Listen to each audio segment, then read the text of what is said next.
Assalamualaikum warahmatullahi wabarakatuh. Halo semuanya, perkenalkan nama saya Diki Sanjaya Putra. Saya dari Prodi S1 Informatika dari Fakultas PSDKU. Di kesempatan kali ini, saya akan membahas sebuah topik penting di dunia basis data, yaitu membongkar query optimizer dengan explain, kunci tuning data. Topik ini saya pilih karena seringkali kita menganggap performa database hanya ditentukan oleh hardware, padahal sebenarnya banyak yang bisa kita optimalkan dari cara query dijalankan. Dalam video ini, saya akan menjelaskan teori dasar, penerapan teknologi, hingga contoh nyata bagaimana kita bisa membaca hasil explain untuk mempercepat query SQL. Di slide pertama, mengapa query bisa berjalan lambat? Ada beberapa poin, yaitu query yang kompleks dapat memperlambat kinerja sistem. Database harus memilih banyak jalur untuk mengeksekusi data. Optimizer menentukan strategi terbaik untuk setiap query. Tanpa tuning, performa sistem dapat menurun signifikan. Kita mulai dari permasalahan dasar. Kenapa query itu bisa lambat? Setiap kali kita menjalankan query SQL, sistem database tidak langsung mengambil data begitu saja. Ia harus memilih rencana eksekusi terbaik di antara banyak kemungkinan. Jika perencanaannya salah, database bisa memilih cara yang tidak efisien, seperti melakukan full tabel scan pada tabel besar. Hal ini membuat CPU dan memori bekerja lebih keras, dan akhirnya memperlambat seluruh sistem. Oleh karena itu, memahami cara kerja query optimizer menjadi langkah pertama untuk meningkatkan performa. Selanjutnya, apa itu query optimizer? Query optimizer komponen dalam sistem database yang menganalisis query SQL, menentukan rencana eksekusi terbaik, dan meminimalkan biaya waktu dan sumber daya. Secara teori, query optimizer itu adalah komponen dari DBMS yang bertugas memilih strategi terbaik untuk menjalankan perintah SQL. Ia akan menganalisis query yang kita tulis, kemudian menentukan apakah data diambil melalui indeks, melalui join antar tabel, atau dengan metode pencarian tertentu. Optimizer menggunakan algoritma dan statistik tabel untuk memperkirakan mana jalur yang paling cepat dan paling hemat sumber daya. Jadi, bisa dibilang query optimizer ini adalah otak database. Selanjutnya, teknologi di balik query optimizer. Yang pertama ada cost-based optimization atau CBO. Memilih plan berdasarkan biaya eksekusi terendah. Yang kedua ada rule-based optimization atau RBO, yaitu memilih berdasarkan aturan tetap. Yang ketiga menggunakan metadata, indeks, dan statistik tabel untuk perhitungan. Nah, di balik layar ada dua pendekatan utama nih yang digunakan optimizer. Yang pertama adalah rule-based optimization, di mana database memilih rencana eksekusi berdasarkan aturan tetap, misalnya gunakan indeks jika ada. Namun, di sistem modern, yang umum digunakan adalah cost-based optimization atau CBO.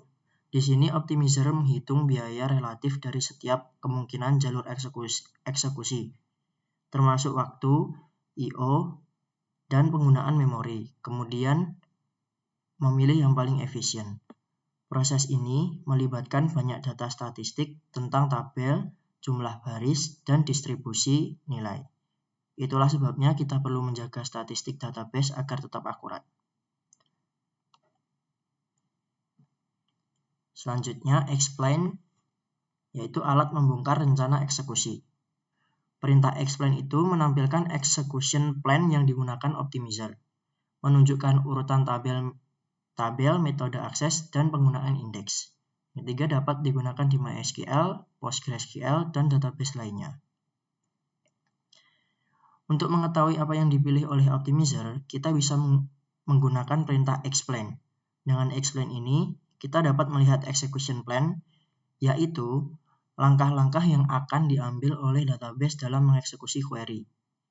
Misalnya, kita bisa tahu apakah query menggunakan indeks, berapa banyak baris yang diproses, tabel mana yang dibaca duluan, hingga metode join apa yang digunakan. Perintah ini sangat penting dalam proses tuning karena membantu kita memahami apakah query kita sudah optimal atau masih perlu diperbaiki. Contoh penggunaan explain. Nah, mari kita lihat implementasi nyata. Ketika kita mengetikkan perintah explain select from mahasiswa where jurusan sama dengan informatika, database akan menampilkan tabel hasil analisis. Dari hasil itu, kita bisa melihat apakah query menggunakan indeks di kolom jurusan atau tidak. Jika ternyata melakukan full scan, itu berarti setiap baris di tabel dibaca satu persatu dan ini sangat lambat untuk tabel besar. Nah, dari sini kita bisa memulai melakukan tuning, misalnya dengan menambahkan indeks pada kolom jurusan agar query bisa dijalankan lebih cepat.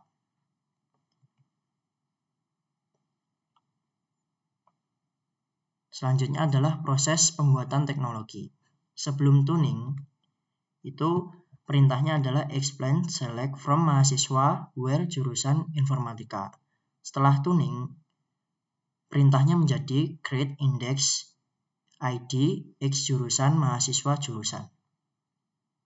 Nah, contoh nyatanya tuning query ini contoh nyata dampak tuning data. Sebelum kita menambahkan indeks, query membaca seluruh tabel ini yang disebut full table scan. Tapi setelah kita menambahkan indeks pada kolom jurusan, hasil explain akan berubah. Kini query menggunakan indeks lookup. Artinya database hanya membaca sebagian kecil data yang relevan.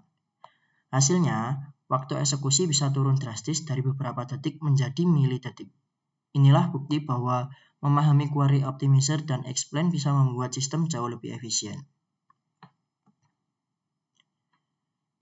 Selanjutnya adalah dampak optimasi terhadap sistem. Dampak positifnya itu yang pertama, waktu respon query lebih cepat. Penggunaan CPU dan memori berkurang, skalabilitas sistem meningkat, pengalaman pengguna lebih baik. Nah, dampak dari tuning data dalam query ini sangat besar. Query yang efisien berarti server bisa menangani lebih banyak permintaan tanpa peningkatan beban besar.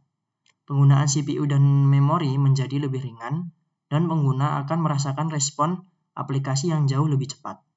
Itulah kenapa perusahaan besar seperti Google, Facebook, atau Tokopedia punya tim khusus yang berfokus pada database performance tuning. Selanjutnya adalah tantangan dalam query optimization. Tantangan umumnya, query kompleks dengan banyak join, statistik tabel tidak akurat, indeks yang berlebihan, perubahan skema tanpa update metadata. Beberapa query ini bisa sangat kompleks, melibatkan banyak tabel dan kondisi yang sulit dioptimalkan. Kadang juga, data statistik yang digunakan optimizer sudah tidak akurat, sehingga membuat salah memilih plan. Dan jangan lupa, terlalu banyak indeks justru bisa memperlambat proses insert dan update. Maka, keseimbangan antara kecepatan dan efisiensi harus terus dijaga. Yang terakhir adalah kesimpulan. Query optimizer adalah otak dari sistem database. Yang kedua, explain membantu kita memahami strategi eksekusi query. Tuning data meningkatkan performa dan efisiensi sistem. Lalu, optimasi adalah kombinasi antara teori dan eksperimen. Nah, sebagai penutup, kita bisa simpulkan bahwa query optimizer adalah komponen kunci yang menentukan seberapa cepat database kita bekerja. Dengan memahami explain, kita bisa melihat bagaimana sistem berpikir dan mengambil keputusan. Dari situ, kita dapat melakukan tuning yang tepat untuk meningkatkan performa. Optimasi bukan hanya soal teori, tapi juga eksperimen, mencoba mengukur dan memperbaiki, dan itulah yang menjadikan seorang pengembang atau DBA benar-benar memahami kekuatan data. Untuk menyusun materi ini, saya menggunakan beberapa sumber kredibel seperti buku Silber Search, dokumentasi resmi MySQL dan PostgreSQL, serta artikel dari Percona tentang query tuning. Oke, sekian pembahasan mengenai membongkar query optimizer dengan explain kunci tuning data. Melalui materi ini, kita sudah mempelajari bagaimana query optimizer bekerja di balik layar dalam menentukan rencana eksekusi terbaik untuk setiap query, serta bagaimana pemerintah explain dapat membantu kita memahami dan meningkatkan kinerja pencarian data. Dengan memahami hasil dari explain, seorang developer atau administrator basis data dapat melakukan tuning yang lebih tepat sasaran, baik dalam optimasi indeks, pemilihan join, maupun struktur tabel. Terima kasih atas perhatian dan waktu Anda yang telah mengikuti penjelasan ini hingga akhir. Semoga materi ini bermanfaat dan bisa menjadi bekal dalam mengembangkan sistem basis data yang lebih efisien dan profesional. Sampai jumpa di pembahasan berikutnya dan tetap semangat belajar untuk menjadi bagian dari generasi digital yang cerdas dan solutif. Terima kasih.